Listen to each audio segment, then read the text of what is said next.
Abrir con Quevedo en este sitio es rendir un homenaje a su figura por lo mal que se lo hicimos pasar los leoneses de entonces. El propio Quevedo lo contó así. A 7 de diciembre, víspera de la concepción de Nuestra Señora, en 1639, a las 10:30 de la noche, fui traído en el rigor del invierno, sin capa y sin camisa, de 61 años, a este convento real de San Marcos, donde he estado todo este tiempo en rigurosísima prisión, enfermo con 3 heridas, que con los fríos y la vecindad de un río que tengo a la cabecera, se me han cancerado. Yo no sé si las 3 heridas eran la de la vida, la del amor y la de la muerte, pero quiero creerlo.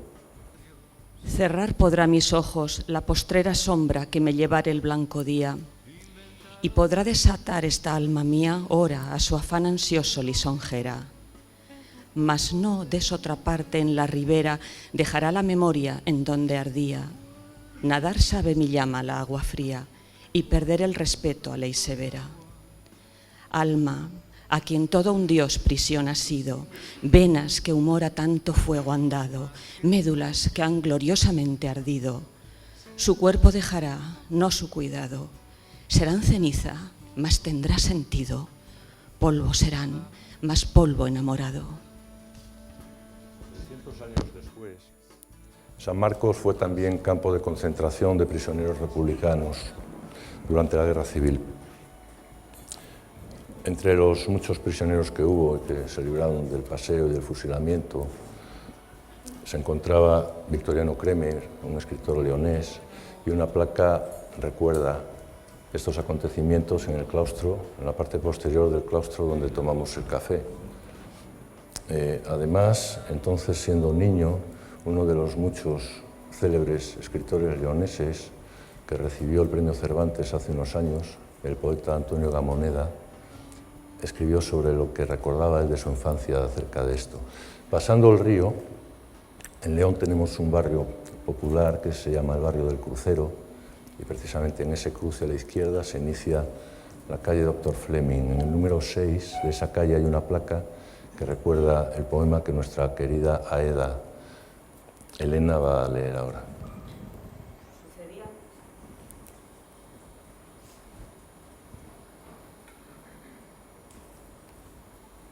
Sucedían cuerdas de prisioneros, hombres cargados de silencio y mantas. En aquel lado del Bernesga los contemplaban con amistad y miedo. Una mujer, agotada y hermosa, se acercaba con un cerillo de naranjas. Cada vez la última naranja le quemaba las manos. Siempre había más presos que naranjas. Cruzaban bajo mis balcones y yo bajaba hasta los hierros, cuyo frío no cesará en mi rostro. En largas cintas eran llevados a los puentes y ellos sentían la humedad del río antes de entrar en la tiniebla de San Marcos, en los tristes depósitos de mi ciudad avergonzada. Y hasta aquí la pena. Continuamos, por tanto, o iniciamos, mejor dicho, la mesa que nos ocupa. La mesa, para mí, núcleo del Congreso, para mí, evidentemente, que soy el que está en esta mesa, para cada uno su criatura es la mejor.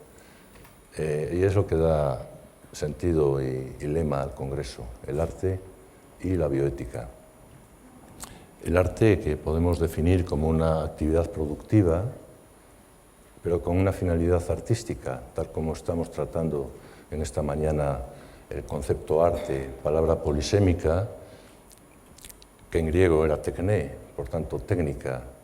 Por esto es el arte de curar, el arte de la oratoria, el arte de cúchares, el arte de la pesca, pero también el arte de aquello que persigue la belleza, que tiene una finalidad estética. La belleza que no tiene por qué ser guapa, la belleza que persigue el arte puede ser fea, puede ser horrenda, puede ser sorprendente.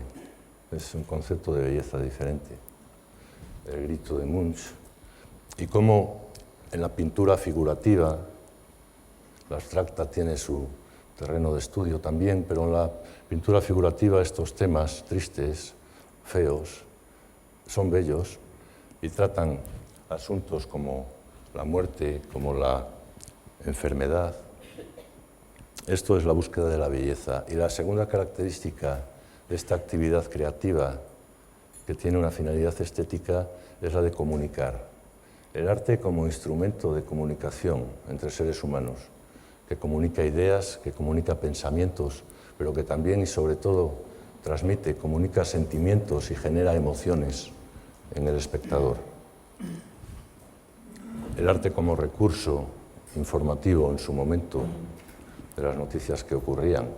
Esto es una crónica pictórica de un naufragio que ocurrió, y este cuadro, que se titula La balsa, muestra ese sufrimiento, ese dolor, esa pena, pero también esa esperanza de avistar en el horizonte un barco que les puede salvar. El arte nos puede ayudar a salvar. El arte como instrumento, como herramienta, como transmisor de ideas, pero sobre todo de sentimientos que tenemos que utilizar en la bioética. Y bien, a mis lados, dos insignes comunicadores. Está con nosotros el profesor Íñigo Marzábal. Ayer hablábamos, y yo aprendí mucho, entre otras cosas ayer aprendí que en euskera no hay tildes. Sí, yo no lo sabía. Yo le estaba pidiendo disculpas por haber escrito Marzábal sin tilde en la segunda A, y entonces él me lo explicó, ¿no? De ahí lo bonito que es viajar y que te viajen, ¿no? Y conocer. Pues bien, el profesor Íñigo Marzábal es profesor de comunicación audiovisual y es lo que su propio título indica. Profesor de comunicación porque comunica magníficamente y transmite muy bien. Eso sí, con una herramienta que es el séptimo arte, que es el arte de la cinematografía, y que también sirve para lo que antes comentaba, como herramienta, como instrumento artístico para transmitir ideas, pensamientos, valores y sentimientos. Bien, y Antonio Fraguas Forges, por todos conocido y querido, y del que solo voy a decir que es lo que parece. Es decir, mi sorpresa ha sido la no sorpresa cuando le he conocido, porque es realmente como esperaba que fuese. Y yo le dije, cuando le conocí, le dije que hacía mucho tiempo que le conocía bien, a través de su obra, y que efectivamente correspondía a esa imagen que yo tenía. Y me sorprendió su respuesta, que fue: yo también te conozco, yo también os conozco, ¿verdad, Antonio?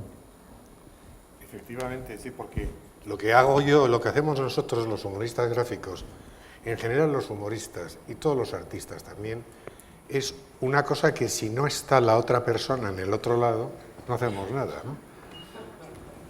Fíjate, la Facultad de Estética que ves ahí, la cafetería, dice: ¿y qué tal vais por horterología? Bueno, pues ¿qué pasa? Que es que muchas veces en las clases de estética de la Autónoma, yo tengo espías paraguayos en todos los sitios, en este caso mi hijo Antonio, que es doctor en metafísica, pues entonces, claro, me ha contado cosas y yo aplico el oído y lo transcribo, ¿no? Bien, pues hablemos, por tanto, de la relación de la estética con la ética, tema trabajado por Forges. Una de sus viñetas más emblemáticas en relación con esto y que todos conocemos es esta. También tiene otra visión de la ética como disciplina y como práctica vital abandonada, encerrada y olvidada o mal interpretada, ¿verdad? Qué manera más elegante de que alguien diga la ética es una mierda.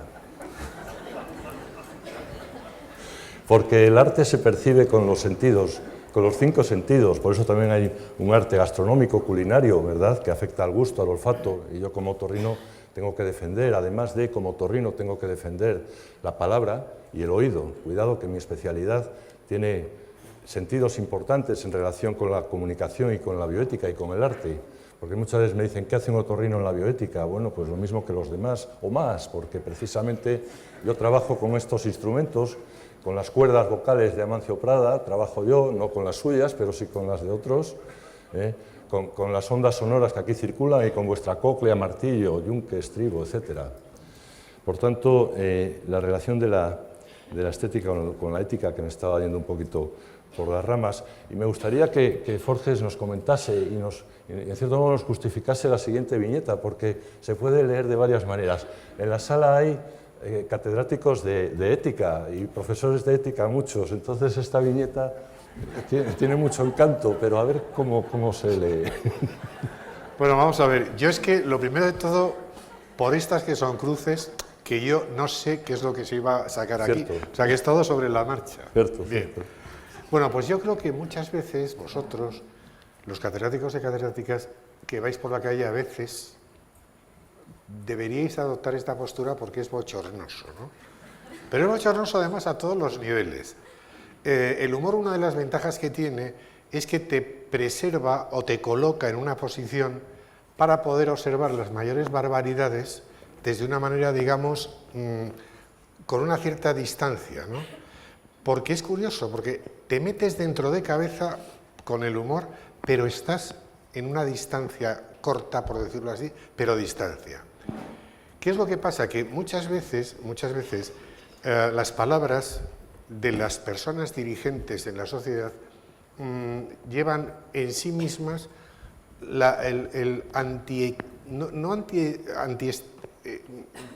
no sé cómo decirlo, antietiquismo. La ética no está presente en esas palabras. Entonces eso lleva siempre encima una carga absolutamente negativa, que además parece mentira que no se den cuenta estos dirigentes de que la gente no es tonta. Y en ese momento se produce un fenómeno de distanciamiento entre lo que se dice, lo que se hace y lo que se percibe, ¿no? Y eso es un poco la función, digamos, del humorista. Yo creo que el catedrático de ética, la catedrática de ética, lamentablemente lo tienen muy crudo, ¿eh? Me parece que lo tienen muy crudo porque estamos en una situación, digamos, albúrica, o sea, al albur de muchas circunstancias de las cuales no podemos controlar, a no ser, y aquí no voy a hacer un discurso político, que nos unamos para evitar que esto sea presente. Pues damos las gracias a Forges por estar en este foro de la Asociación de Bioética Fundamental y Clínica, y aprovecho, no para ustedes, que ya lo saben, pero sí para el espíritu de Quevedo, por ejemplo, explicarle que el término fundamental significa que pretendemos fundamentar lo que decimos y lo que hacemos, que en este arte de elegir la mejor conducta, en esta ciencia del quehacer, entendemos que las personas tienen que decir que hacen lo mejor porque lo hacen. ¿En qué te basas? ¿En qué te fundamentas para decir y hacer lo que dices y lo que haces? Por eso, a veces, por la prensa, en estos últimos meses, se ha malinterpretado este concepto. Incluso hubo un periódico que vino a señalar que nosotros éramos fundamentalistas. De ahí que esta viñeta sea ideal para explicar lo que significa la palabra fundamental, que hay que huir de los fundamentalismos y hay que hacer hincapié en la fundamentación. Hay que defender el pensamiento libre y hay que defender el diálogo deliberativo. Magnífica esta viñeta, para mí de las más bonitas que se han podido hacer. ¿Qué ha pasado? Que uno le ha dado la paliza, no, la razón a otro. ¿Qué país? No sé a dónde vamos a llegar, ¿verdad?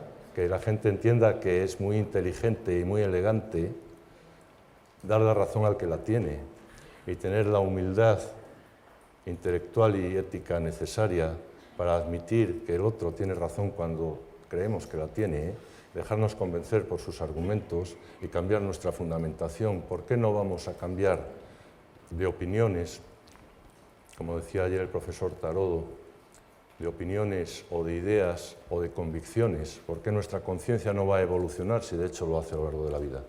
Por tanto, magnífica.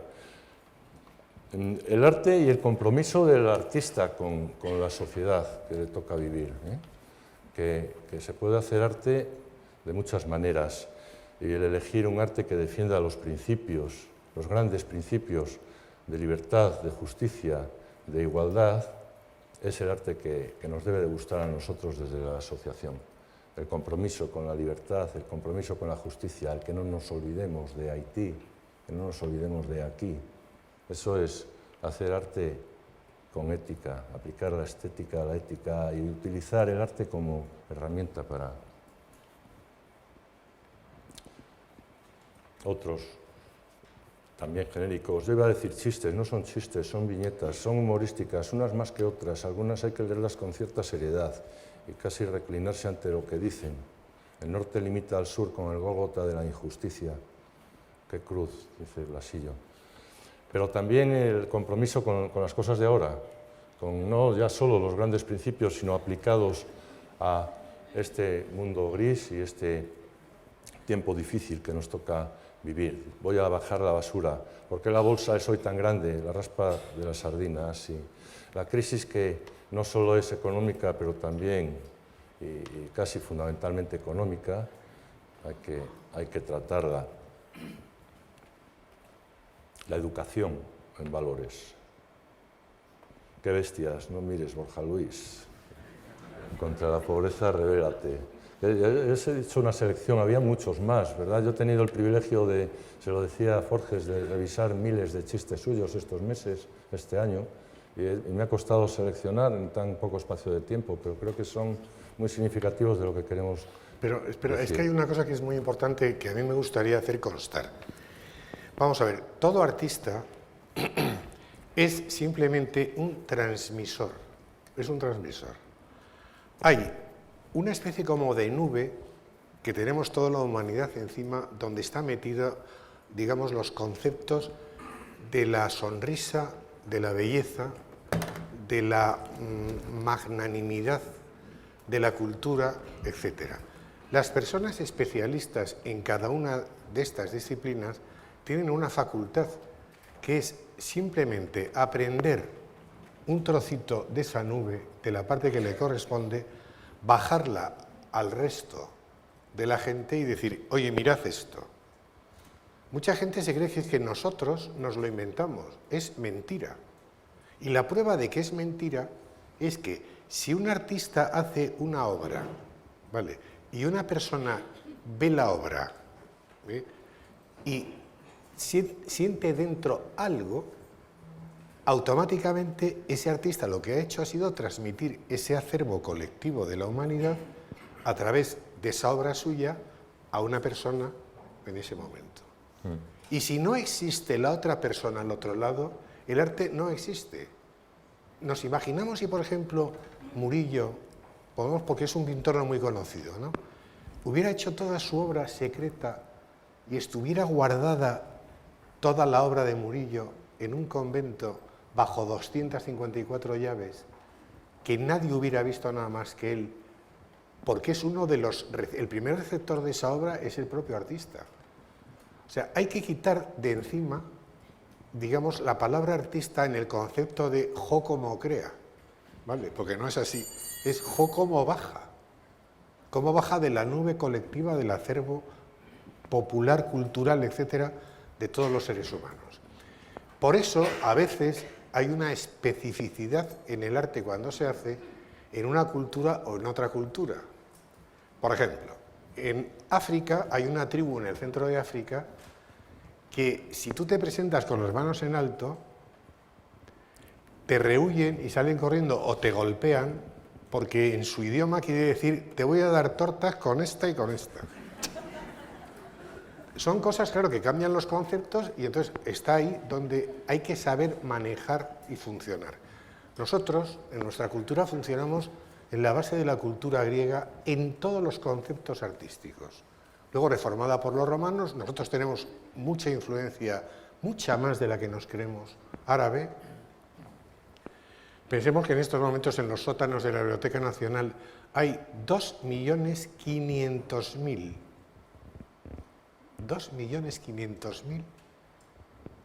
creaciones poéticas de vino y amor creadas en el Al-Ándalus de la edad alta y baja media, que no se van a traducir nunca porque no hay dinero.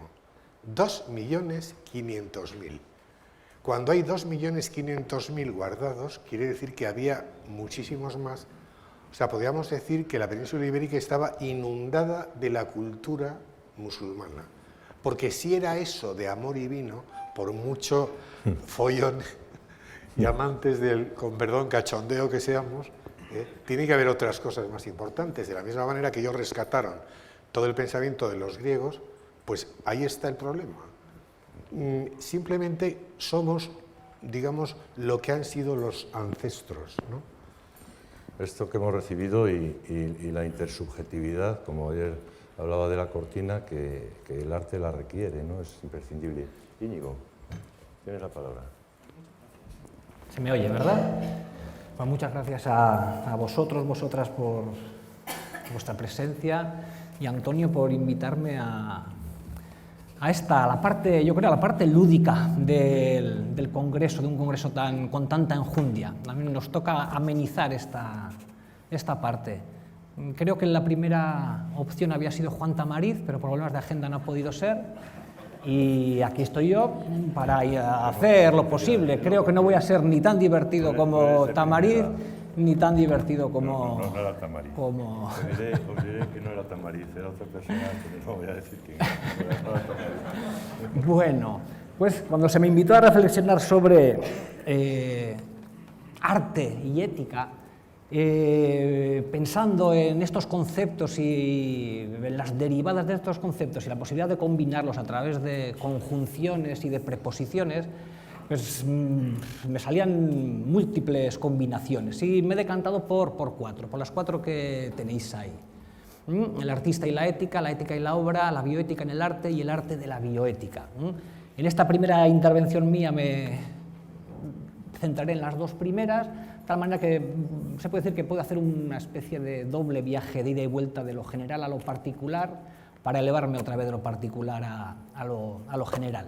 El artista y la ética, y decía Antonio, el compromiso del artista. Bueno, yo voy a hablar de la responsabilidad del artista. Allá por el año 1961, el entonces director de cine y crítico de cine, Jacques Rivette, publicó en el número 120 de la mítica revista de cine Cahiers du Cinéma un artículo que ha basado a la historia del cine. El artículo versaba sobre la película de Gillo Pontecorvo, Capó. En Capó se nos cuenta la dura vida en un campo de concentración nazi. En un momento de la película, una de las presas, desesperada, se lanza sobre una valla electrificada con la intención de morir, se suicida. En ese momento, Gillo Pontecorvo acerca la cámara a la moribunda hasta componer un bello plano, una bella estampa. Es el famoso Travelling de Capó, del que Rivette escribe: hay cosas que deben ser abordadas desde el temor y el temblor. La muerte es una de ellas. Obsérvese en Capó el plano en el que Rivas se suicida balanzándose sobre la alambrada electrificada. Aquel que decide en ese momento hacer un travelling de aproximación para reencuadrar el cadáver en contrapicado, poniendo cuidado en inscribir exactamente la mano alzada en un ángulo de su encuadre final, ese individuo solo merece el más profundo desprecio. El título del artículo era de la abyección. ¿Existe un arte abyecto? ¿Existe un arte despreciable? ¿Existe un arte moralmente rechazable, reprobable? En esa pugna constante que tiene el artista de ampliar el horizonte de lo visible, el horizonte de lo expresable, de lo decible, mostrar lo que nadie ha mostrado, decir lo que nadie ha dicho, expresarse como nadie lo ha expresado, puede establecerse algún límite, algún umbral, algún confín, puede pensarse que existe un camino que no puede ser hollado, traspasado o caminado. Rainer Maria Rilke, el poeta, en su primera elegía a Duino, escribe: lo bello es el límite de lo terrible que todavía podemos soportar. Lo bello como el límite de lo terrible que todavía es soportable.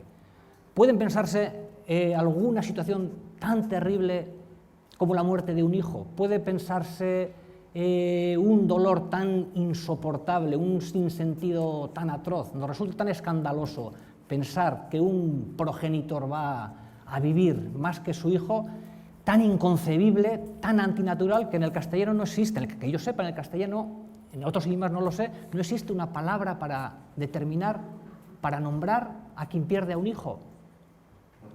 Los hijos que pierden a sus padres, a sus progenitores, son huérfanos. El que pierde a su pareja puede ser viudo o viuda. ¿Cómo? ¿Cómo se llama a quien ha perdido a un hijo? No existe nombre. En el año 2005, uno de los cineastas más polémicos que existe en el panorama cinematográfico actual, que es Lars von Trier, hizo una película titulada Anticristo. Esta película comienza precisamente con la muerte de un hijo. Bueno, pues puede decirse que nunca un acto tan terrible, tan sin sentido, ha sido expresado de manera tan bella. Bella en las imágenes, un prístino blanco y negro, un ralentí, y bella en los sonidos. El sonido que vamos a oír pertenece al área Lascia Chiopianga, Deja que llore, de Rinaldo de Händel. En esta escena que vamos a ver, es un poquito larga, pero no puedo controlarlo, está todo. Está Eros y Tánatos, sexo y muerte, creación y destrucción, vida, muerte, horror y belleza. ¿Me pones, por favor, el vídeo?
Bueno, puede estetizarse lo terrible.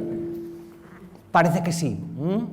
A partir de aquí, a partir de esta premisa dramática, en la película vamos a asistir a una especie de reversión, de inversión de los valores que son el fundamento de nuestra cultura, de nuestra civilización occidental. De ahí el título de la película, Anticristo, por una parte en clara referencia a la obra de Nietzsche, del que Lars von Trier se siente deudor, y en segundo término porque si puede establecerse una especie de línea de filiación que va desde el Génesis hasta la muerte del Hijo, hasta la muerte de Jesucristo, esta película plantea el camino inverso. Empieza en la muerte del Hijo y nos lleva al Edén, porque Edén se llama el bosque en el que esta pareja se va a refugiar para poder solventar su terrible dolor. Incluso los 3 Reyes Magos que anuncian el nacimiento del Hijo tienen aquí su doble invertido, que son esas 3 estatuillas que hemos visto ahí, los 3 mendigos, dolor, pena y desesperación,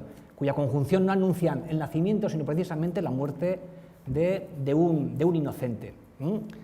Solo hay 2 personajes en esta película, no tienen nombre, son él y ella, son 2 arquetipos. Por una parte, él es terapeuta, encarnaría, puede decirse, la concepción apolínea de la existencia. Es la razón, la mesura, el orden, y ella, en cambio, sería lo dionisíaco, la desmesura, el exceso, lo diferente que no se deja someter, de tal manera que va a haber una especie de regresión al bosque, a la naturaleza, a lo animal, de tal manera que vamos a asistir a una especie de vía crucis solo apto para estómagos potentes. Va a haber una degradación, agresión, automutilación genital hasta llegar a la muerte. He dicho que esta era la parte lúdica del congreso, pero incluso no he resistido la tentación de ponerme estupendo, y no solo por la escena, sino porque voy a citar a Kant.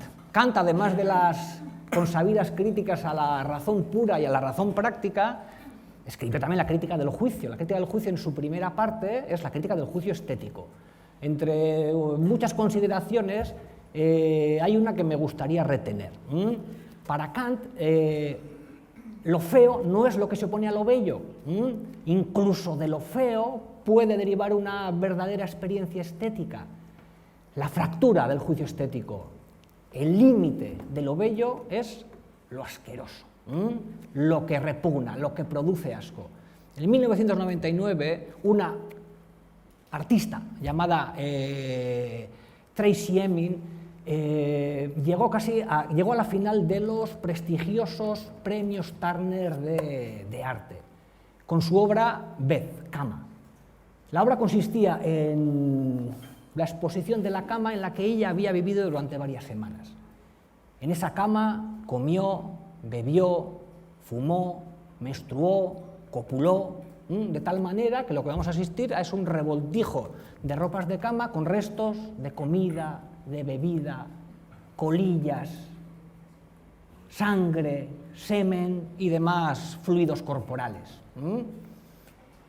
Y es que eso es arte, ¿dónde está el límite? En lo estético, en lo moral.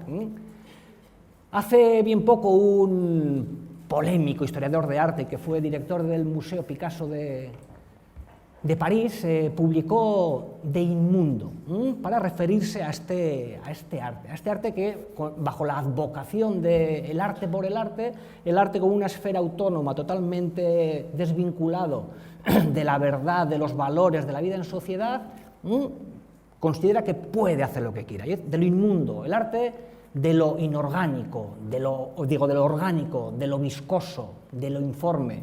Una de las cuestiones donde se juega la genialidad del artista es en la composición, en estructurar los materiales de los que se dispone para darle sentido, para comunicar algo. Y dirá él, y me vais a perdonar la expresión, ¿cómo se compone con la mierda? ¿Cómo se da forma a lo informe, a lo asqueroso? Bueno, ya vais a ver que en esta intervención Alguna afirmación haré, pero sobre todo voy a plantear preguntas. La función, el compromiso, la responsabilidad del artista se complementa con otra pregunta, que paso a la ética y la obra. ¿Cuál es la función moral de una obra de arte?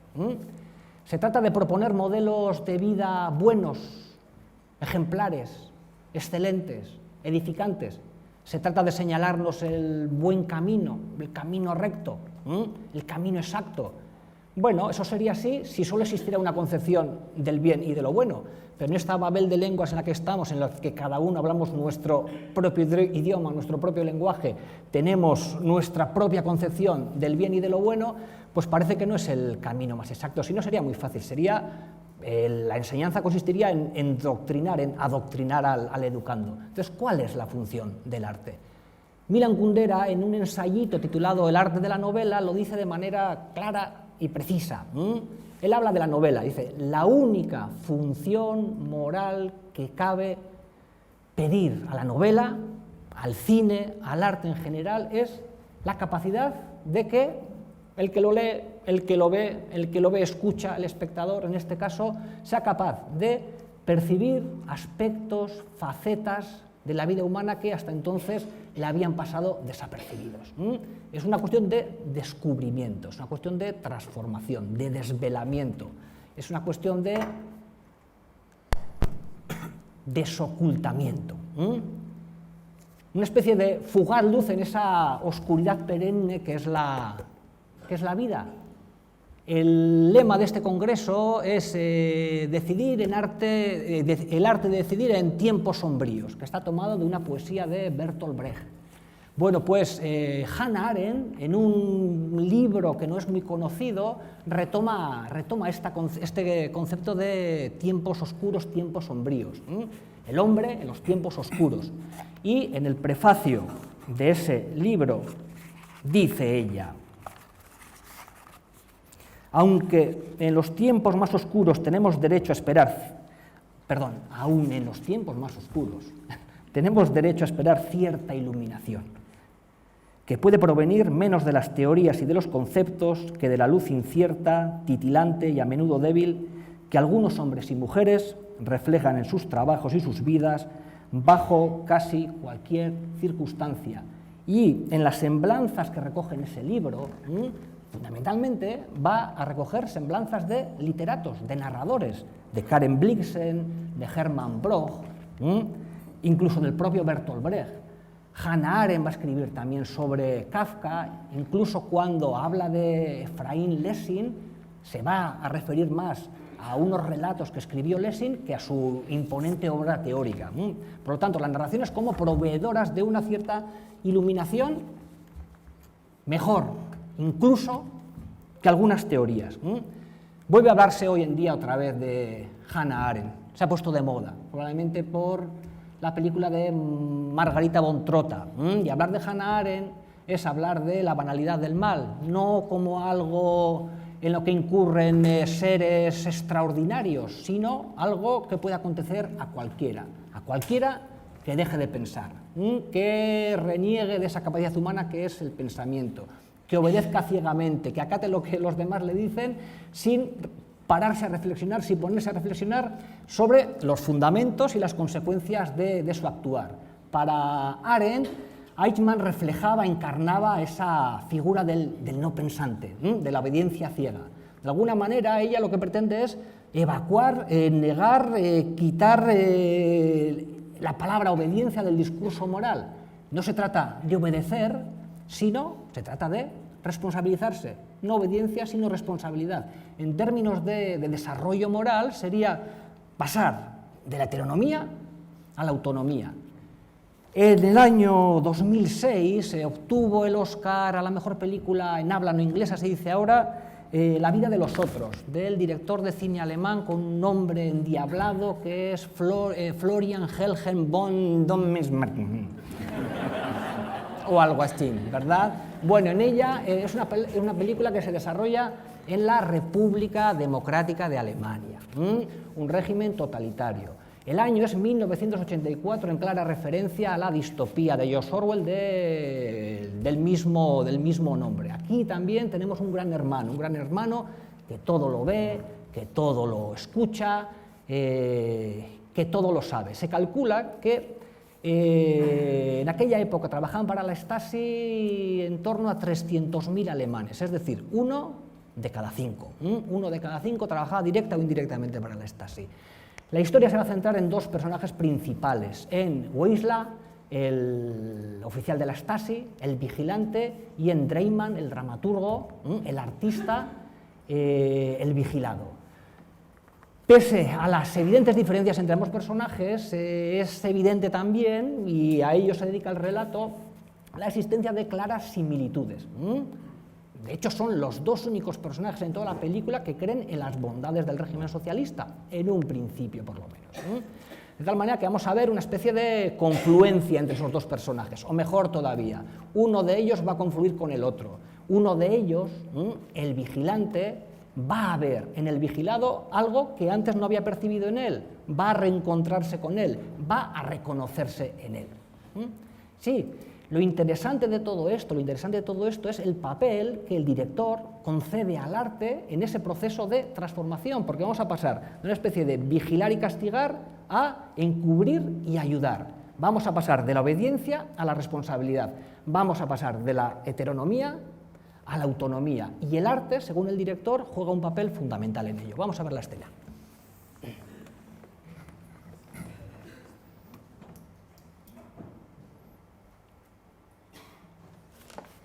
¿Has visto mi libro amarillo de Brecht? ¿Cómo? Mi libro de Brecht. No sé dónde está. Poesía y música. Qué raro. Hubiera jurado que... Fue un día del azul septiembre cuando, bajo la sombra de un ciruelo joven, tuve a mi pálido amor entre los brazos, como se tiene a un sueño calmo y dulce. Y en el hermoso cielo de verano, sobre nosotros contemplé una nube. Era una nube altísima, muy blanca. Cuando volví a mirarla, ya no estaba.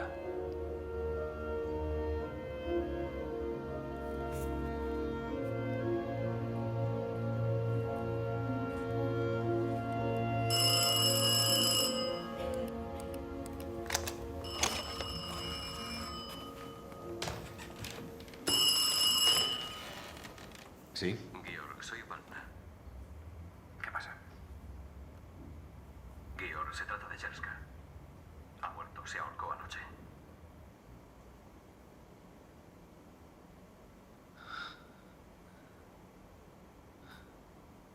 Georg.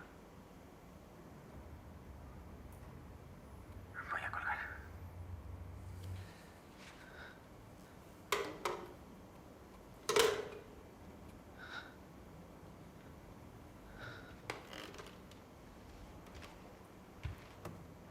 Le acaban de denunciar la muerte por suicidio de su mejor amigo.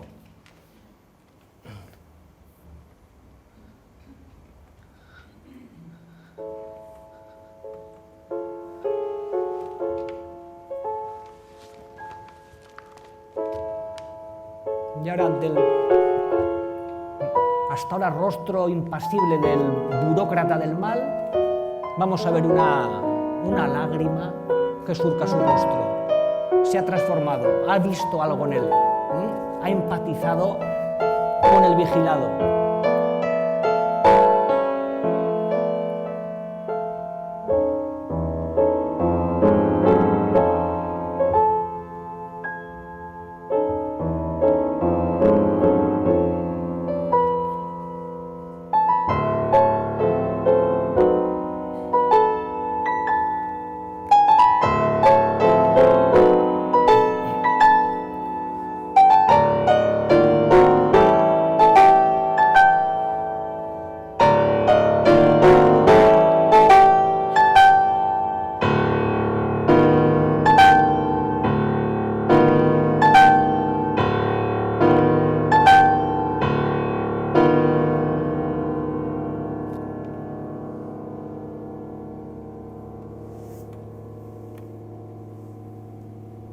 Siempre recuerdo las palabras de Lenin sobre la apasionata. Si sigo escuchándola, no acabaré en la revolución. Ya está. Según el director de cine, toda la película, toda la historia ¿Cuándo surge de podré esta escuchar escena. música? Escucharla de verdad. Y ser una mala persona.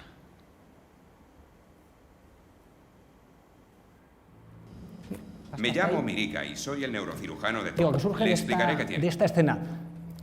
Por supuesto, inmediatamente podéis pensar en la ingenuidad de la propuesta, ¿no? Como una música, una poesía transforma a una persona. La música, la capacidad transformadora. Creo que el actual ministro de Justicia es un consumado melómano. Que bueno. Joseph Steiner, en el ensayo que da inicio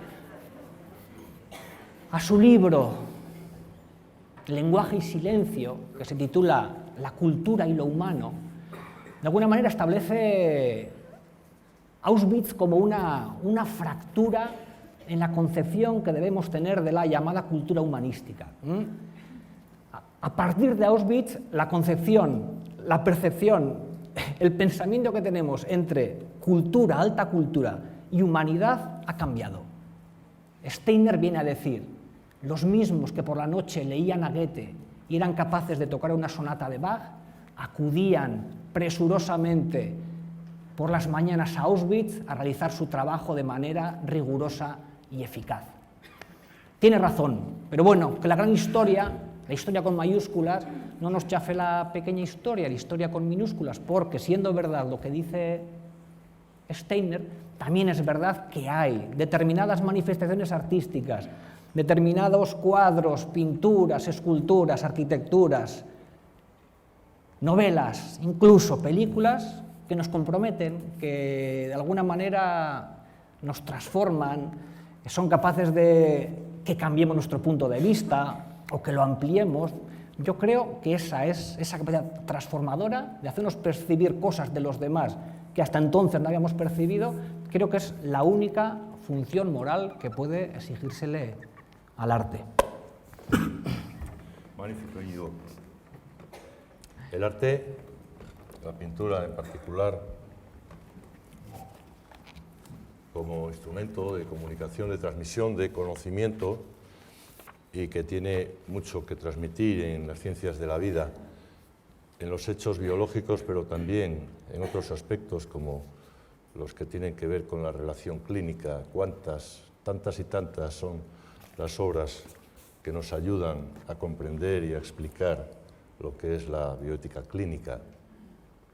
Algunas mejores que otras. Esta magnífica de Liu Files, donde el personaje fundamental y el protagonista es el niño enfermo.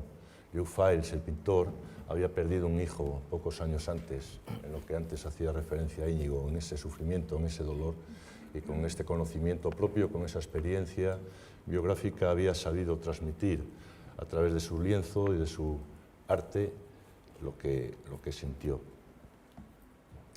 Esto es el paciente, pero también hay otra manera de hacer pintura, que con mucho sentido del humor corresponde a José Pérez en su colección de Texas, en Waco.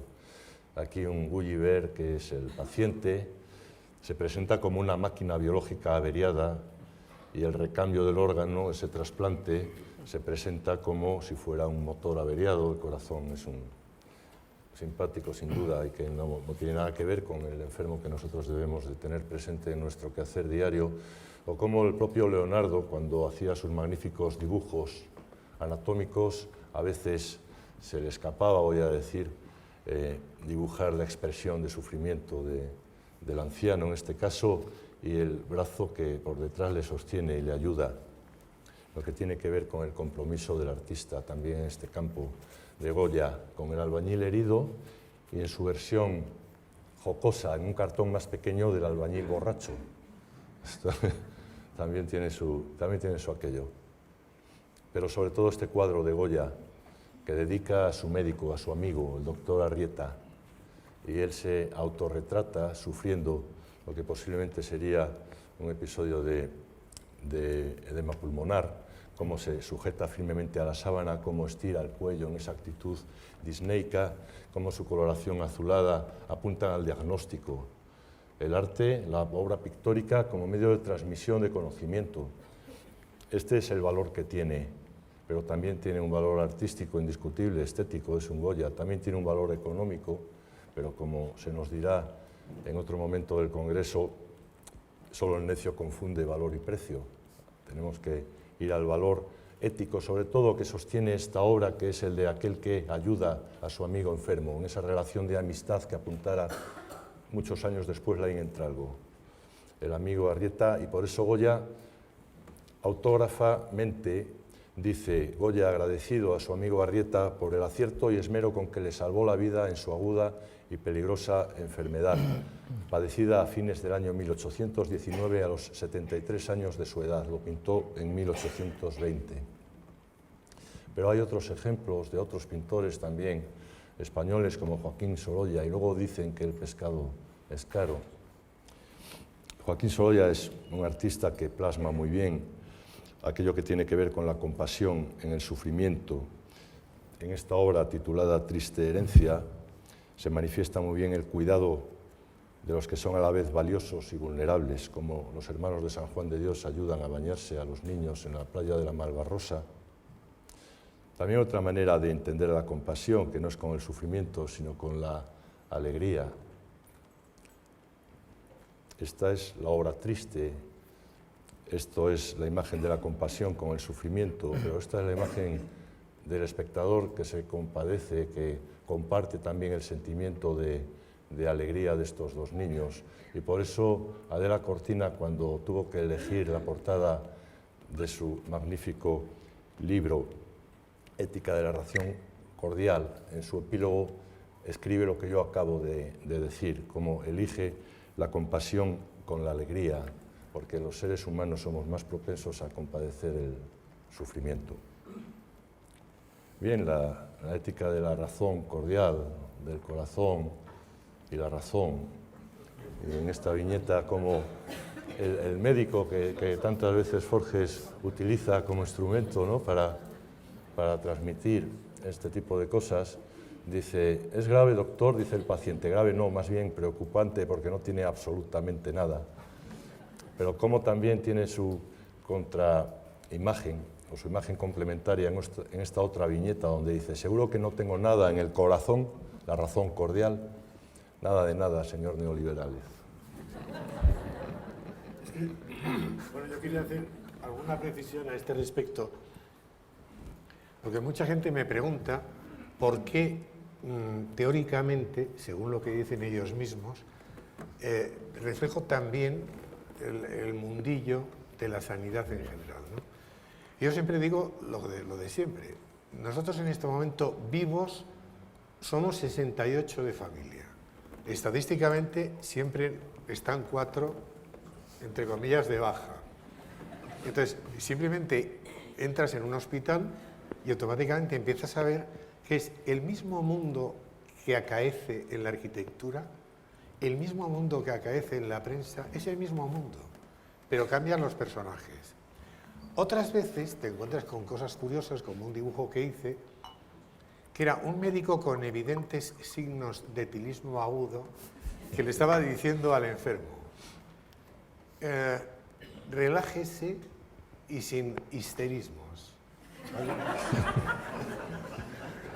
¿Cuántas piernas tenía usted cuando entró en el quirófano? Y al lado está la enfermera que le está diciendo: no le asuste, señor doctor Cazalla. Bien. Esto lo publiqué en la revista Jano y a los 3 meses recibo una carta del doctor Cazalla, traumatólogo de la Seguridad Social en la residencia Carlos Haya de Marbella, de Málaga, pidiéndome por favor el original y añadiendo que le gustaría muchísimo que le dijera que quién me lo había contado.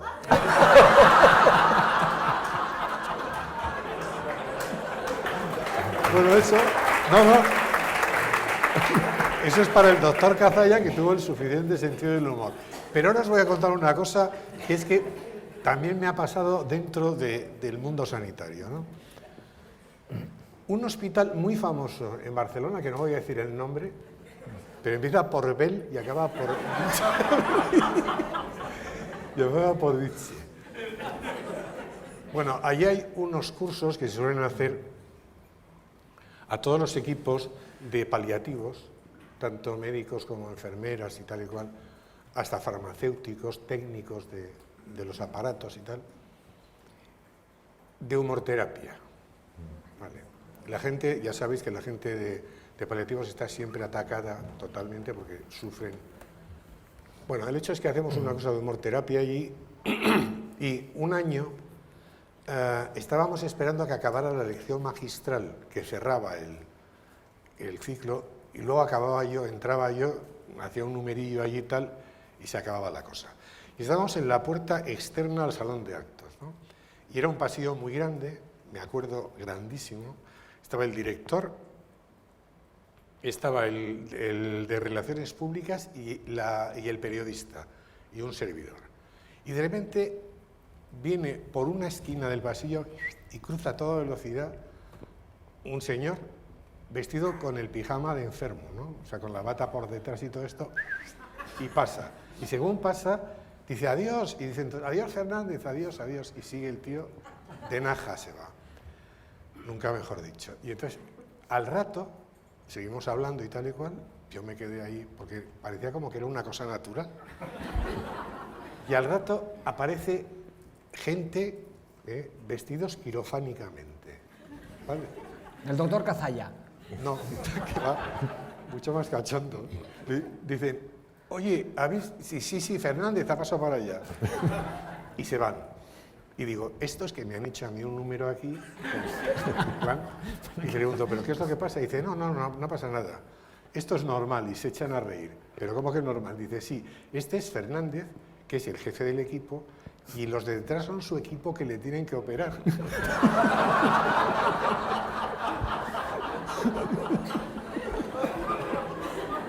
O sea que... Y luego, cosas que... Eso es una... Pero yo he visto, por ejemplo, dentro de mi amigo, no voy a decir jamás, lo diré, por mucho que me estrellen, aquí sí que no lo puedo decir. Yo tengo un amigo que es un manólogo insigne. Manólogo es dentro de la traumatología que dedica a las manos. Y este es un hombre increíble. Vienen de todos los lugares de Europa a Girona, a que les opere él, ¿no? Yo le dije yo, eso tiene que ser terrible y tal, ¿no? Dice, pues sí, porque sobre todo cuando hay accidentes, pues es un follón y tal. Hay una cosa que os cuento aquí en secreto, que la SEAT, cuando fabrica un coche, los prototipos, los lleva a Gerona y tiene una especie como de lista de macarras al volante. Entonces les deja el prototipo y depende de los que se estrellan y tal y cual por aquí, van mejorando la... Bueno, el hecho es que me dijo, mira, si quieres ver cómo es esto, pues es complicado, porque esta articulación de aquí, bla, bla, bla, bla, todo lo que se cuenta en estos casos, total, que me meten en el quirófano. Y entonces se ponen a operar, ¿vale? Por aquí, por allá, y de repente dice una enfermera, dice, yo creo que ya es la hora, ¿no? Y dice él, dice, sí, ya es la hora, sí, porque estaba ahí el reloj gordo y tal. Se va la enfermera y vuelve con una bandeja que tenía 6 botellines y 6 bocadillos, ¿vale? Y yo vi la operación con total asepsia, ¿Vale? Eso sí que lo digo, que era operando, bisturí, tal, no sé cuánto, sutura, no sé cuánto, bocata, la enfermera...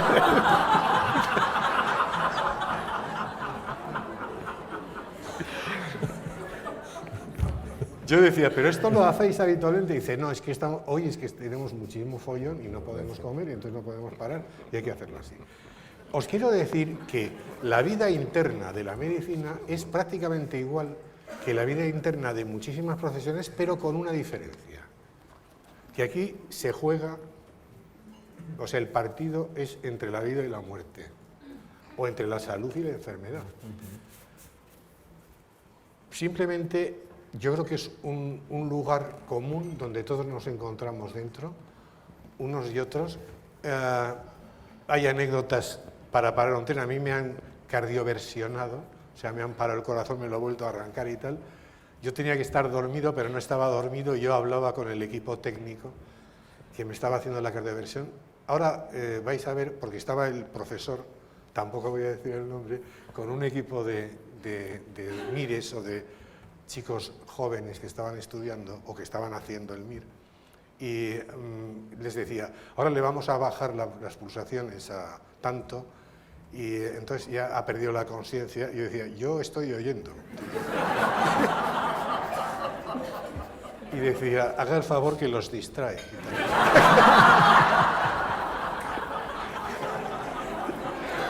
Bueno, o sea, que os quiero decir que es muy habitual y que es muy normal, y vosotros conoceréis 180.000 cosas. Hay libros, yo he visto libros de médicos que cuentan las interioridades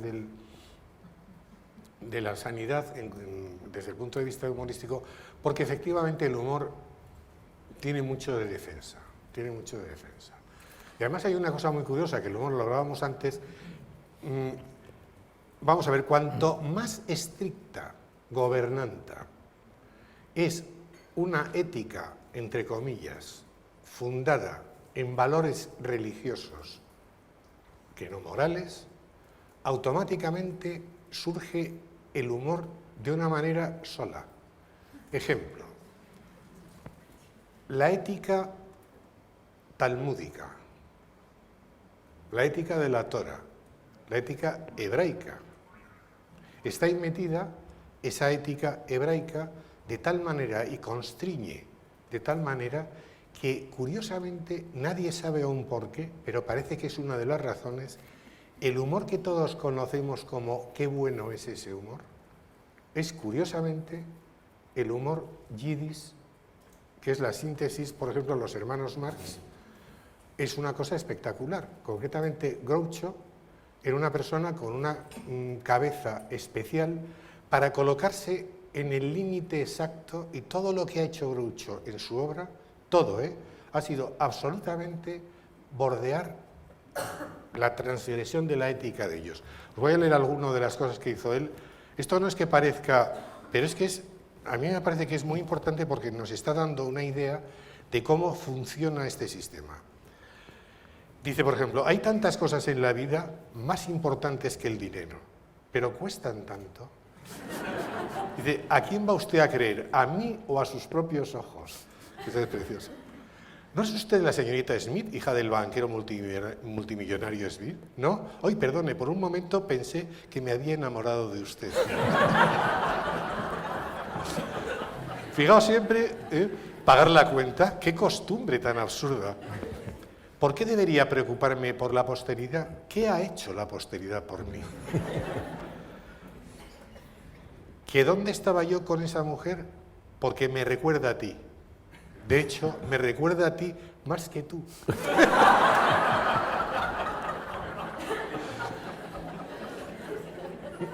Detrás de cada gran hombre hay una gran mujer, y detrás de ella está la esposa. Disculpen si les llamo caballeros, pero es que no les conozco muy bien. Bueno, pues esta radicalidad total y absoluta de él, esa otra famosa, mi general, le dice uno, él es el general, ¿no?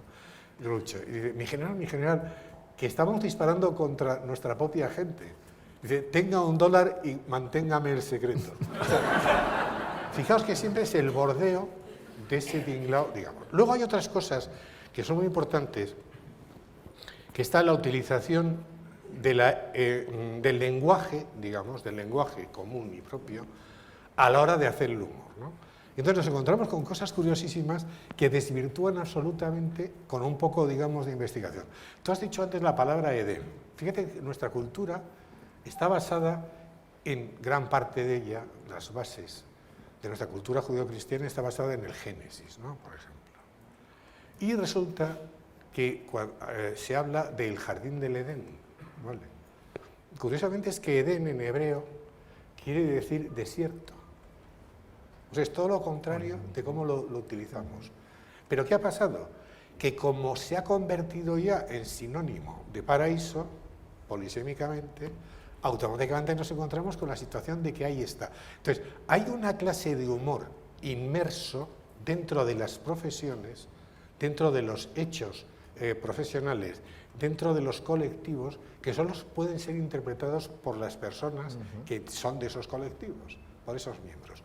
Por eso es bastante fácil, aunque parezca extraño, el humor general, por decirlo así, y es mucho más difícil el específico.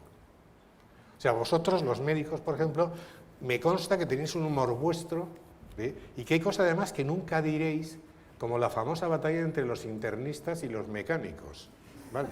Por ejemplo. O sea, siempre hay una guerra entre los traumatólogos, por ejemplo, y los internistas. Siempre hay guerras absolutamente... los gerentes, por ejemplo, es una especie... Los gerentes hospitalarios es una especie que tiene... Habría que hacerle una historia específica a ellos, porque son capaces de, con tal de ergonomizar económicamente el hospital, te montan un desfile de lencería. Pero es que además desfilan ellos. O sea que, en fin, así podemos seguir continuamente. Muy bien, muy bien. Bien, pues el reconocimiento al libro y al libro de bioética, que no es el título que antes comentaba precisamente, sino otro que supuestamente aparecerá en el 2040. Puede ser un éxito editorial de unos 20 ejemplares, siempre que le cambiemos el título. Esto de sobre la ética no se entiende. Aprovecho para decir que en la documentación se ha entregado una hoja de la Universidad de Comillas con unos títulos y también otros títulos de la editorial Tria-Castella, que son muy conocidas para nosotros, que se ofrecen a precios muy ventajosos en el stand. Yo no participo en absoluto de los beneficios, sino que como un congresista más creo que es un servicio que podemos ofrecer y que puede interesar a alguno. El reconocimiento de la lectura como necesidad y de la cultura y de la educación. Ese bloqueo que nota es porque necesita activar sus neuronas.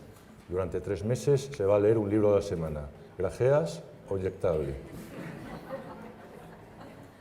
Y el compromiso con, como decía antes, en el terreno general, con la situación actual, ¿no? La sanidad española será del todo universalmente privatizada. Quiero añadir que no es Montoro,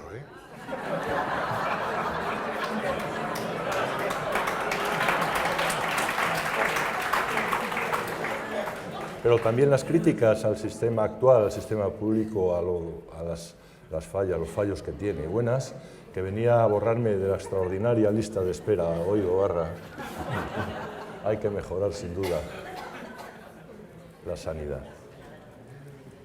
Y la relación clínica, eso tan complejo de entender a veces al paciente. Me río del chiste. Bueno, vamos a ver, Platón decía que solo los asnos se ríen de sus propias gracias. Yo soy un asno, mi mujer cada vez que me río le dice a mis hijos, ya está tu padre o leyendo el Quijote o viendo un chiste suyo. ¿Vale? Pero no me digáis que no es una chorrada este chiste increíble. Pero es verdad, porque el flamenco parece que es una demostración de síntomas. De dolor, sí, de síntomas. Y a veces es muy difícil entender la explicación del síntoma, ¿no? Habría muchas anécdotas también al respecto. Y bien, el dar malas noticias, ese problema, aunque no es una viñeta afortunadamente de actualidad. Quiero saber la verdad, doctor, dígamela. Está bien, el Atlético de Madrid seguirá en segunda otra temporada, o no, o sí. El cómo transmitir malas noticias a nuestros Yo me acuerdo de cuando la Cultural Leonesa... Sí, estuvo en primera. Estuvo en primera. Hace muchos años. Muchos años. Ahora está en regional. Sí, sí. Casi ha desaparecido. Bueno, pero la Ponferradina... Sí, la Ponferradina va que se sale, va sí. que se sale. Está muy bien.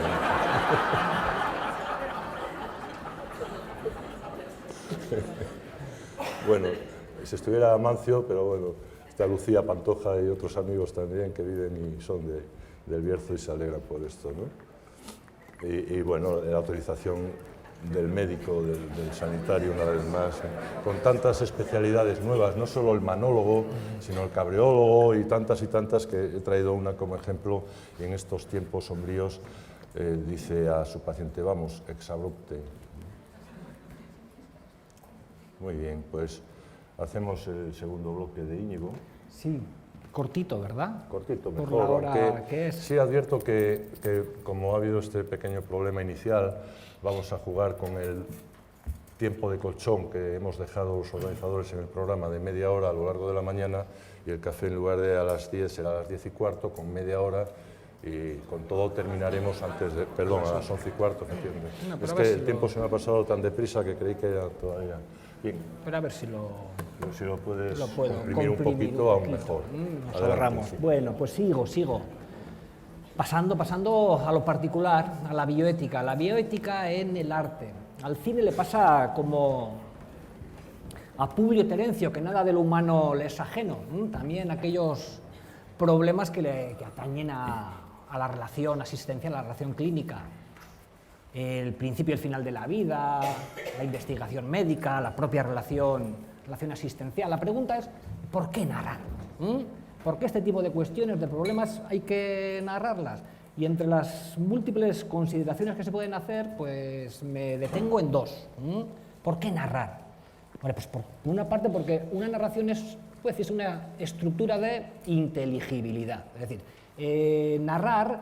una narración no es un acúmulo más o menos inconexo, azaroso de hechos y acontecimientos, ¿no? Contar tiene dos acepciones. Contar tiene, desde el punto de vista narrativo, es relatar, narrar, y desde el punto de vista matemático, contar es establecer un orden determinado entre una serie de elementos para darles un sentido. Eso es una narración.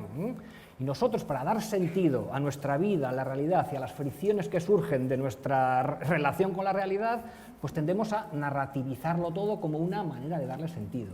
Y en segundo lugar, en relación con esto, además de ser una estructura de inteligibilidad, una narración es también una especie de modo de razonamiento moral. Es decir, si parece que el tipo de racionalidad más adecuado a los problemas que pueden surgir en el campo de la medicina no es una racionalidad objetiva, sin carne, descarnada, parece que más bien es una racionalidad narrativa. Y eso es al final una narración, no deja de ser sino una especie de trama de valores en conflicto o una trama de proyectos de vida en conflicto, en la que los principios se encarnan, se hacen carne, se hacen cuerpo en una serie de personas, de personajes que están inscritos en una circunstancia material determinada. Pues eso es también una relación sanitaria. Si es verdad que no existe la enfermedad, que existe el enfermo, bueno, pues parece que una racionalidad de tipo más narrativo es la más adecuada, una racionalidad prudencial, que es una constante revelación entre los principios, que son universales, absolutos, y la realidad del paciente, que no es absoluta, sino que es particular, que no es subjetiva, sino que es vivida subjetivamente. Los principios, yo creo que los más viejos del lugar se acordarán cuando la bioética se conjugaba en torno a aquellos principios. Justicia, no maleficencia, beneficencia, autonomía, antes del giro deliberativo. La equidad en el trato, lo primero no dañar, benefacere, hacer el bien y según su criterio, autonomía. Probablemente igual no sean principios, igual son finales. Igual es el horizonte, el fondo al que debe tender una buena práctica asistencial. En cualquier caso, sean principios o finales, en el ejemplo que os voy a poner, o que igual me lo salto, la va a poner, esos principios son sistemática e implacablemente violentados y violados.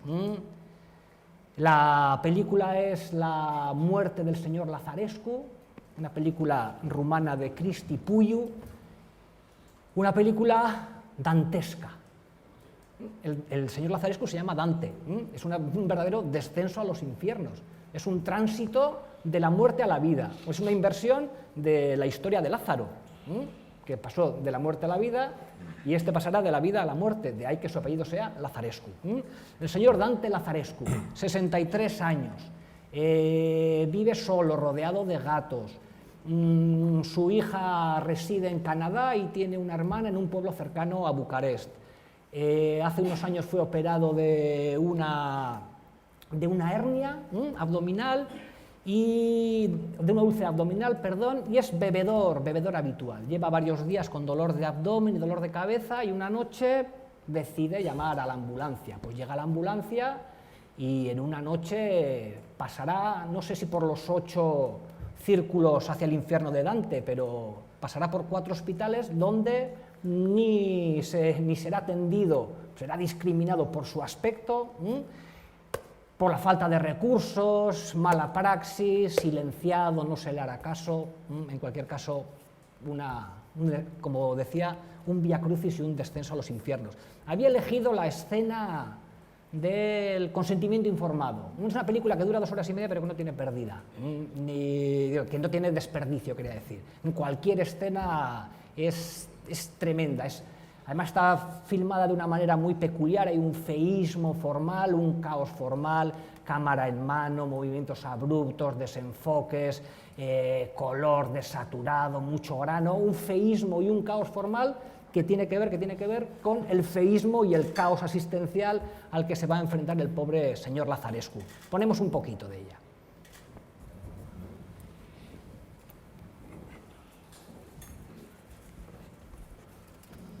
Me llamo Mirica y soy el neurocirujano de turno. Le explicaré qué tiene. Al parecer, su TAC muestra un hematoma subdural y eso le causa ese dolor tan fuerte de cabeza y también los vómitos.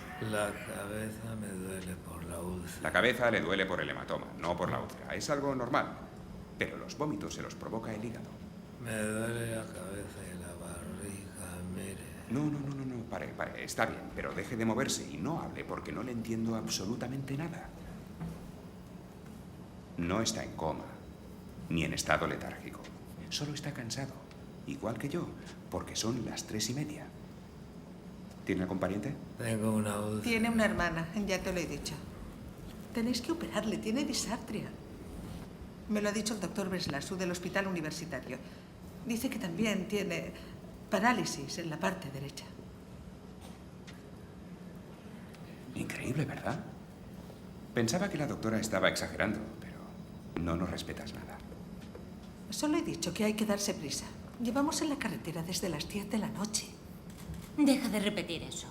Tienes que empezar a aprender cuál es tu sitio y dejarnos hacer nuestro trabajo. Pero antes me has echado. Y aquí, todos somos médicos, ¿no te parece? No es exacto. Somos médicos, pero con distintos niveles. No puedes enseñarme a mí, un doctor, los procedimientos. Eso se llama insolencia. Así que, si quieres, puedes quedarte, pero por favor, mantén la boca cerrada. Y si no, puedes esperar en el pasillo. Séllame el informe y me iré. ¿Qué has dicho? Que si me sellas el informe, me iré. Pensaba que los médicos también decidían eso. No quiero tener que repetirlo otra vez. Enfermera, cállate de una vez. Déjame hacer mi trabajo. O espera en el pasillo. Bien. Tiene un hematoma subdural que requiere que le operemos. Trae una renuncia de responsabilidad, por favor. Corina, rellena un formulario de responsabilidad. Tenemos que operar ese hematoma, pero antes tiene que firmar una renuncia de responsabilidad conforme acepta los riesgos de la operación. ¿Queda claro? Bien. ¿Sabe lo que es un hematoma? Sí, tengo un moratón. ¿Qué? Un hematoma. Exacto. Es un vaso sanguíneo roto que sangra entre la meninge exterior y la intermedia. Y eso crea presión, o digamos que empuja el cerebro. Ahí es donde intervenimos. Si no lo hacemos, es letal. Nuestra intervención Disculpe, doctor. Cuidado con el carrito. Sí. Preste atención. Es una operación de alto riesgo. Y mi obligación es informarle al respecto. Hay médicos que no informan de los peligros. Y creo que no es justo. El paciente siempre debe estar informado. Sí. Es una causa de mortalidad. Sea serio. ¿Puede morirse de apendicitis? Es como la apendicitis. Existe el riesgo de la parálisis, es verdad, de perder el control de los miembros. No quiero parálisis en la mano. Aquí. Nadie ha dicho que vaya a quedarse paralizado. ¿Me ha oído? Pero existen riesgos. Y por ese motivo el paciente debe firmar la renuncia de responsabilidad. Tengo que ir. No. Escúcheme. Está borracho porque apesta a alcohol. Se ha caído y tiene un hematoma. Lo solucionaremos, no se preocupe. Pero antes tiene que firmar. Ahora repítalo usted. Tengo que pasar las Navidades con Bianca. No se preocupe. Para Navidad ya estará usted recuperado. Ahora iremos a la sala de operaciones, pero antes tiene que firmar la renuncia de responsabilidad. Eva, es que has venido con tu marido. Oiga, présteme atención, por favor, escuche. Ella se encargará de usted. Tiene que firmar este papel, ¿de acuerdo? Dame el informe. Usted solo tiene que firmarlo y así podré operarle. Trae algo para que se apoye. Déjame eso. ¿Entiende lo que le digo? Tiene que firmar el papel. Señor Lazarescu, esto es una renuncia de responsabilidad. ¿Lo ve? Ya han puesto su nombre. Ahora tiene que firmar conforme está de acuerdo. Yo le ayudaré. Tenga, coja el bolígrafo. Firme y podrán operarle. ¿Lo entiende? No puedo. Estoy paralizado. No está paralizado, solo tiene que firmar Firme aquí. aquí, señor Lazarescu, firme. Evelina, Señor Lazarescu, firme, por favor.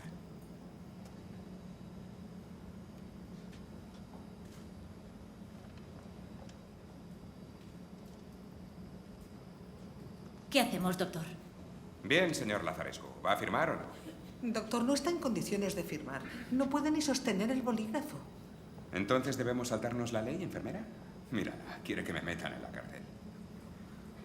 Si no lo firma, le opero y muere, me llevarán a la cárcel. Vamos, firme aquí, señor Lazarescu. Le lavaremos, le operaremos y luego estará como nuevo. No. ¿No qué? Quiero los medicamentos de mi casa.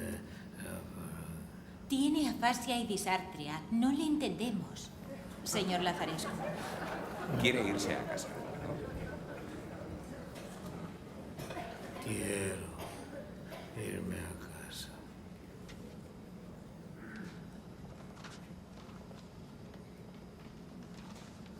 Cálmese, por favor. No vamos a forzarle nada. ¿Ha rellenado su ingreso? Sí. Perfecto. Pues dale el alta y anota. El paciente se niega a operarse. Hasta aquí, por favor. Era niño. Bueno, Bueno, de hecho, ya no era pues tan el pobre señor pequeño. Lazarescu morirá despojado de todo, despojado de cabello, de ropa, despojado de habla. Morirá solo, abandonado, en un rincón. Y no quiero ser agorero. Esta es una situación que se produce, que pretende reflejar la situación de la sanidad pública en Rumanía. El gobierno rumano, que es el gobierno que menos invierte en sanidad pública de toda Europa. Y digo que no quiero ser agorero porque hasta ahora, o hasta hace relativamente poco por lo menos, cuando se hablaba de mala muerte, lo que se opone a la buena muerte, era el exceso de intervencionismo. Que concebido el cuerpo del enfermo como un campo de batalla, había que agotar hasta la última bala. De ahí surgen conceptos como encarnizamiento terapéutico, futilidad, de tratamiento desproporcionado, ahora obstinación terapéutica. Lo que se oponía a la buena muerte era el exceso de intervencionismo. Digo, vamos, creo, camino del proceso contrario. Vamos, creo, camino de que la mala muerte se produzca no por exceso de intervención, sino por poca intervención, por desasistimiento, por abandono, por dejación. Que un nuevo fantasma recorre Europa y se llama mistanasia. Mistanasia. Voy cerrando mi intervención con el último ejemplo, la cierro en círculo. Por una parte, aunque sea de manera anecdótica, porque si he comenzado esta intervención haciendo referencia a la película Capó, a aquel personaje que se suicidaba lanzándose contra la valla eléctrica, estaba interpretado por Emmanuelle Riva, una actriz, Emmanuelle Riva. Bueno, pues 52 años después, en el último ejemplo que voy a proyectar, Emmanuelle Riva también es una mujer que está en trance de morir. Y en segundo lugar lo cierro en círculo porque si he empezado proyectando películas de un fragmento de película de Lars von Trier, un director de cine que no tiene empacho en mostrar escenas violentas, escabrosas. Hay otro director de cine, o el director de cine al que me voy a referir, hace justamente todo lo contrario. Y eso que la violencia es el tema fundamental de su cine. Sus películas son muy perturbadoras, muy desasosegantes. La violencia parece que está contenida, que está retenida en cada plano, parece que va a estallar de un momento a otro, pero solo vemos las consecuencias de la violencia. La violencia siempre en sus películas está elidida, siempre está fuera de campo, siempre está fuera del ojo implacable de la cámara, nunca la muestra. La apuesta moral de este director es muy clara, no se puede hacer lo mismo que se denuncia, no se puede convertir la violencia, la muerte, en un espectáculo, so pena de banalizarla. Se calcula, y los anglosajones hacen estudios de este tipo, que un joven estadounidense, en virtud de las horas que pasa delante de la tele y de los programas que en prime time, en las horas de máxima audiencia se proyectan, a los 18 años ha sido testigo de unas 100.000 muertes ficticias. 100.000 muertes ficticias. Banalización, espectacularización. Bueno, pues este director de cine es, seguro que ya lo han averiguado, exactamente, Michael Haneke, y la película es Amor. La película es Amor, una película en la que se dice que Haneke se ha humanizado. De hecho, va a recibir el premio Príncipe de Asturias, porque el frío diseccionador del mal ahora nos va a contar una historia de amor y compasión. Pues no sé si ha cambiado su perspectiva, lo que sí que ha cambiado es su manera de afrontar la violencia y la muerte, porque por primera vez nos la va a mostrar explícitamente, va a haber una muerte, un acto de violencia delante de nuestros ojos. La película comienza con el descubrimiento del cadáver en descomposición de una anciana. Ya sabemos el final de la historia, no hay intriga, no hay suspense posible, así finalizará. Tras los créditos vamos a asistir a una representación teatral, con la particularidad que desde el escenario nos muestran a una pareja de ancianos. De alguna manera se invierten los términos. Pasamos de la representación pública, de lo que debiera ser la representación pública, al drama privado, de lo social a lo íntimo. Tras la representación, la pareja toma un autobús, que va a ser su último viaje al cabo de la vida. Entran en casa, cierran la puerta y no los vamos a ver abandonar la vivienda en toda la película, excepto en una imaginaria escena final en el que, desde el mismo punto de vista, desde el mismo emplazamiento de cámara, van a abandonar esa vivienda. Ella, la mujer, va a enfermar, y se va a producir una especie de proceso paralelo e interrelacionado, porque a medida que avanza la enfermedad, la pareja se aísla, de tal manera que si al principio vemos la vivienda en toda su amplitud, poco a poco los escenarios, los espacios se van acotando hasta acabar en la habitación y en el lecho. Los decorados del principio, que eran objetos culturales, cuadros, discos, libros, van a dejar paso a las ominosas medicinas, que lo van a invadir todo. La cámara, que se movía fluidamente, se detiene, la música cesa. Haneke dice que no es una película sobre la vejez y la muerte, sino sobre cómo gestionar el sufrimiento del ser amado. Yo lo plantearía de otra manera. ¿Qué hay del amor? ¿Qué hacer? ¿Qué hay del amor ante el sufrimiento? ¿Qué hacer cuando la persona amada, la persona con la que has vivido, con la que has convivido tantos años, ya no está? En este caso, ya no es. Esa persona postrada en la cama, no la reconozco, no es aquella persona a la que yo quise. ¿Qué hacer? La respuesta que da Haneke es sabida, pero vamos a verla.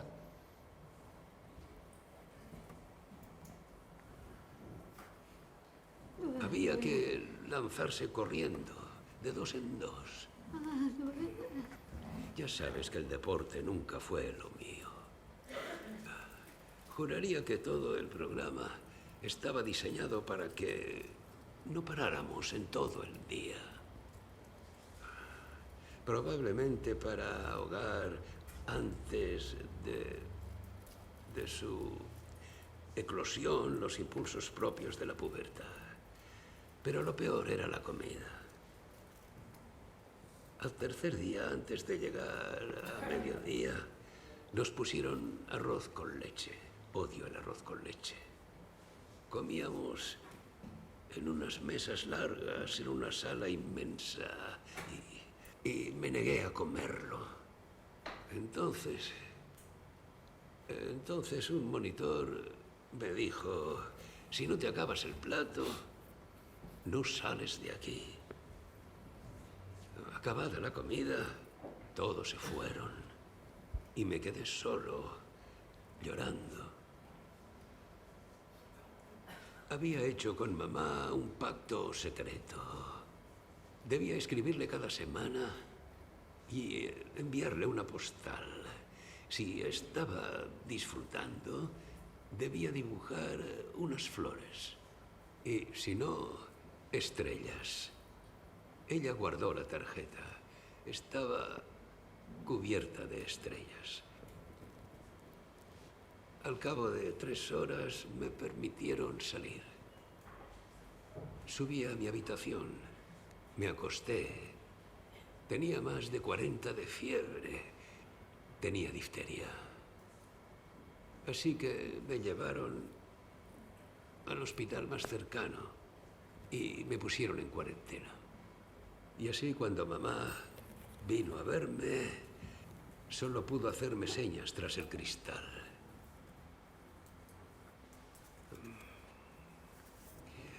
Un día busqué la postal y no la encontré. Lástima.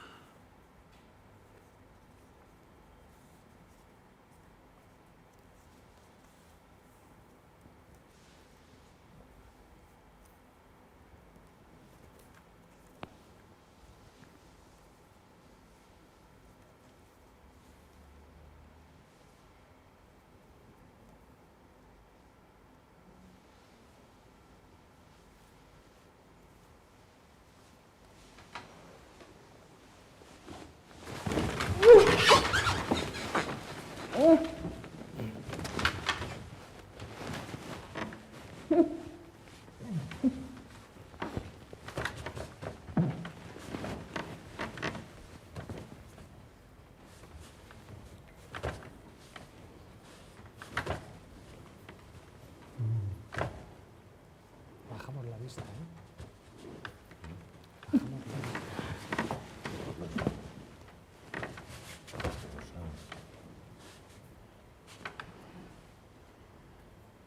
Hasta ahí, por favor. Bueno, pues hasta en los tiempos sombríos, hasta en los tiempos de incertidumbre, hay una certidumbre, que es que todos vamos a morir. Todos vamos a, como seres para la muerte que somos, cada paso que damos en este camino que es la existencia nos acerca inexorablemente a ese confín último que es la muerte. Por eso de esta experiencia del límite que diría el filósofo, el cine se nutre. Hay películas que empiezan con una muerte y otras que acaban con ella. Y entre ellas se muere, se mata por amor, por odio, sacrificio, venganza, tras una fría planificación o de manera insospechada e inesperada. Se puede decir que catástrofes, enfermedades, accidentes conforman el fondo en el que se inscribe en buena parte de las narraciones de las que nos nutrimos habitualmente. Claudio Magris lo dijo de manera muy bella: narrar es guerrilla contra el olvido y connivencia con él. Si la muerte no existiese, nadie narraría nada. Tal vez podría ampliarse este pensamiento de Claudio Magris, podría decirse que si la muerte no existiese, no es que nadie narraría, sino que nadie haría nada. Cuando hace 2 años a Antonio se le planteó la posibilidad de organizar este congreso, podría haber dicho, por supuesto que lo organizo, pero sabiéndome inmortal, no tenemos prisa, tal vez el siglo que viene. Nadie haríamos nada. En cualquier caso, siendo un hecho objetivo, escapa al análisis meramente racional. Por eso la muerte es un buen elemento para discutir, o para aprender a discutir. con una condición, que la película, que la narración tenga suficientes aristas, suficientes zonas de sombra, opacas, que nos permitan ir más allá del mero asentimiento. Amor es una de ellas. Amor es una de ellas. Esta escena, a mí, cuando la veo, me propone, me sugiere una serie de líneas de discusión. Por ejemplo, merece el mismo, siendo la conclusión del acto el mismo, que es la muerte de la esposa, merece el mismo juicio moral si ese acto está guiado por el amor y la compasión o por la desesperación, el cansancio o el hastío.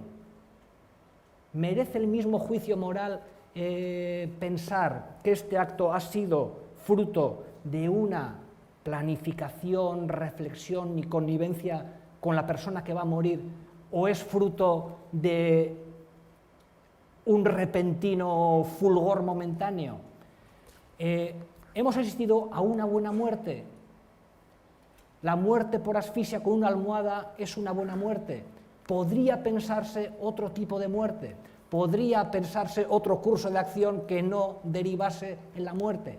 Bueno, estas son las películas interesantes, las que nos permiten discutir, hablar. Decía, el arte de la bioética, y ahora sí que acabo ya. ¿Cuál es el arte de la bioética? El arte de la bioética, sin duda, el arte de la discusión, el arte de la deliberación. Difícil, la técnica, difícil arte ese de deliberar, porque no se trata de vencer en la discusión, no se trata de imponer a los demás nuestros propios argumentos, nuestras propias razones, nuestra particular verdad. Se trata de que en la discusión, en la confrontación, nos abramos a los demás, nos abramos a sus argumentos, a sus razones, porque incluso, o más, en tiempos sombríos, la verdad surge de y en la discusión. Muchas gracias. Muy bien.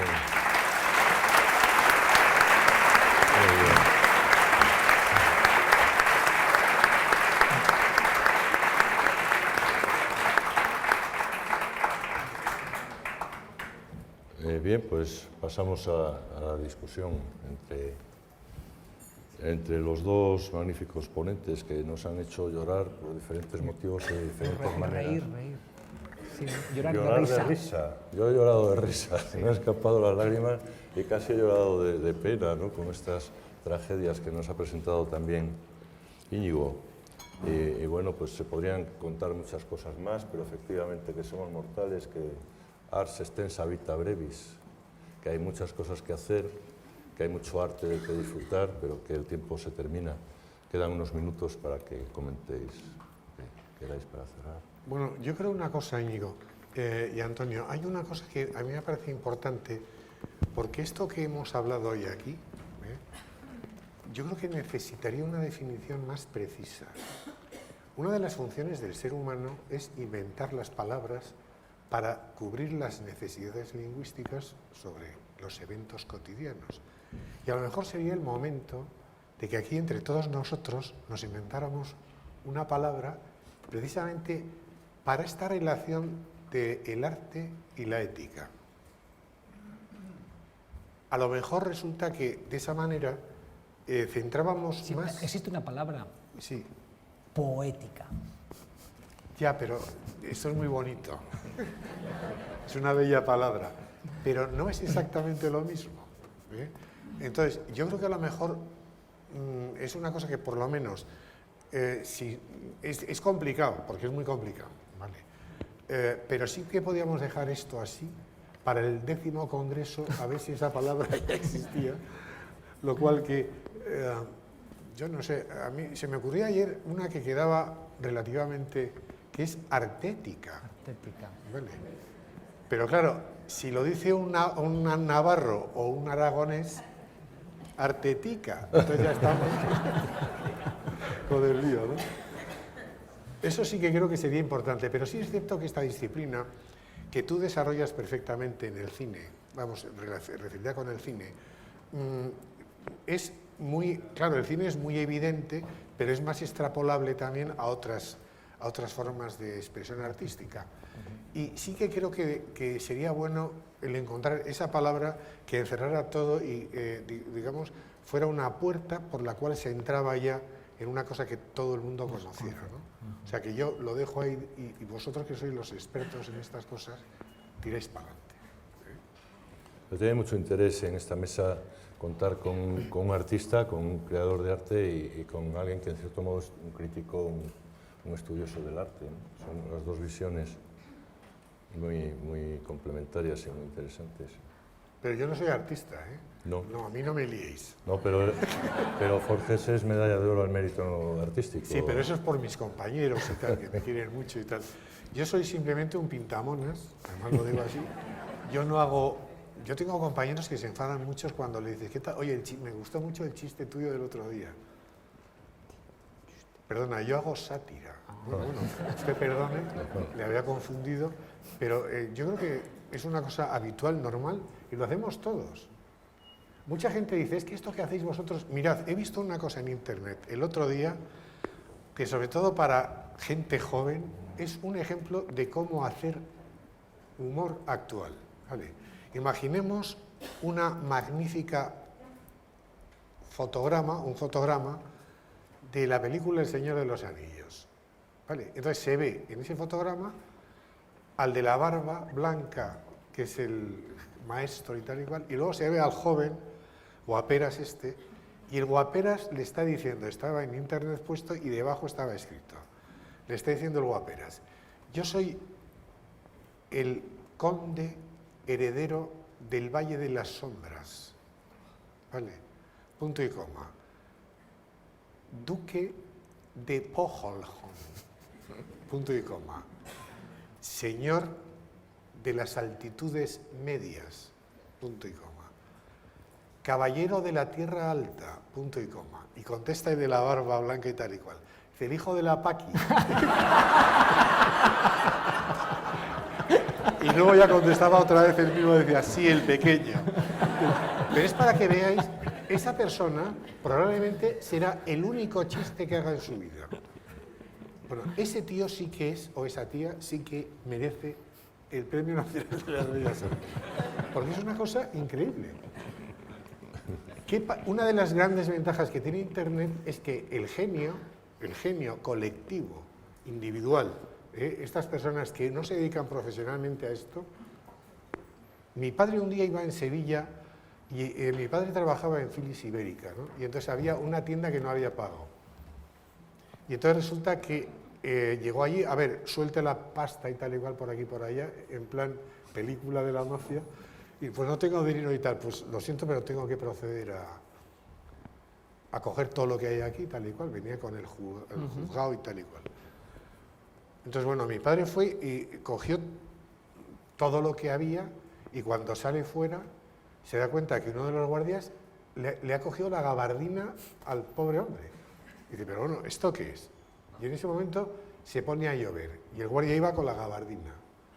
Y en una calle estrechísima pasa un coche de estos de Sevilla, que van, un carruaje de estos que van con caballos y tal, y le pone al guardia de la gabardina hasta arriba todo de grasa con la rueda. Y dice el guardia, oye, macho, fíjate lo que me ha hecho la gabardina. Y dice, calla, que me ha dejado sin grasa en la rueda.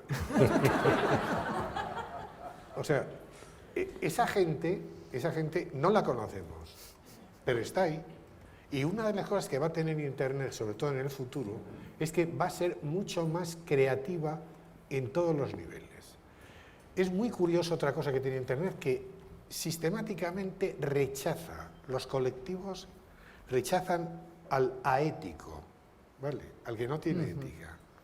Es muy curioso.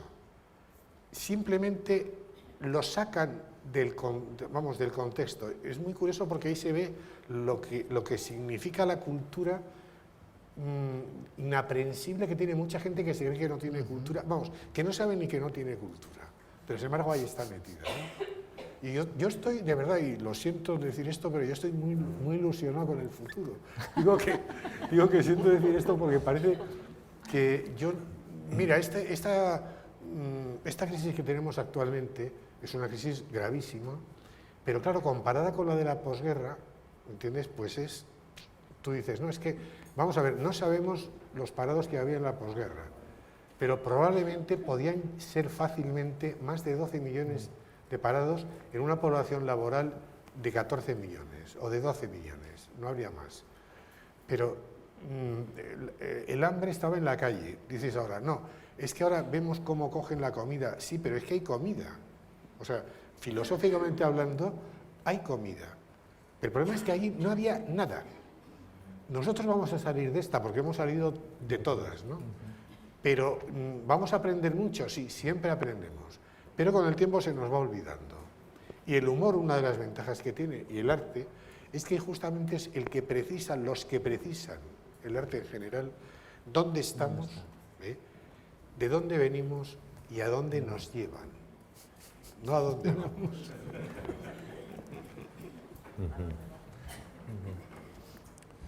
Bueno, yo daría 2 turnos de palabra. ¿Quién tiene la palabra tan pensada? ¿Uno? Bien, adelante. Hola. Va bien el congreso, va bien. Gracias a los 3 por esta maravillosa mañana, primero. Una delicia. Aquí en León o donde fuere, pero estamos en León. Acabo de entender ahora, a mis 57 años, por qué yo a los de Fuenterrebollo, que probablemente sea mi último pueblo, no les hablo de afasia y de disartria, con la película esta, ¿no? Y cada vez, yo antes era un terrorista de la medicina, lo digo aquí públicamente, cuando empecé hace 30 años o 20 y tantos, porque quería curar y quería lo que quieren todos los médicos, digo yo, si no, ¿para qué coño hacéis medicina? ¿No? Pero ahora me he dado cuenta que también quiero curar, además de lo que hacía antes, un poco más somero, de otra manera. Estoy yo muy de acuerdo con los humoristas, con Antonio en este caso, con Antonio Fraguas. Yo ya he comprobado, es el 4.º pueblo que estoy, no lo he demostrado, pero a lo mejor lo hago algún día si puedo, que la cabeza cura el corazón y viceversa. El 50%, como decía Chicho, Amancio ayer de Chicho, con el humor. Y una pregunta va para Forges. Como yo ya he aprendido algo del humor, también hay que predisponerse, yo creo, ¿no? Pero ¿cómo se puede contagiar a los colegas, sobre todo, para que le digan al señor, a la señora María que va a Fuenterrebollo, que no tiene nada y que le está esperando el novio donde tiene a las 9 de la mañana, donde tiene la fuente, que no tiene nada en la cabeza, ¿no?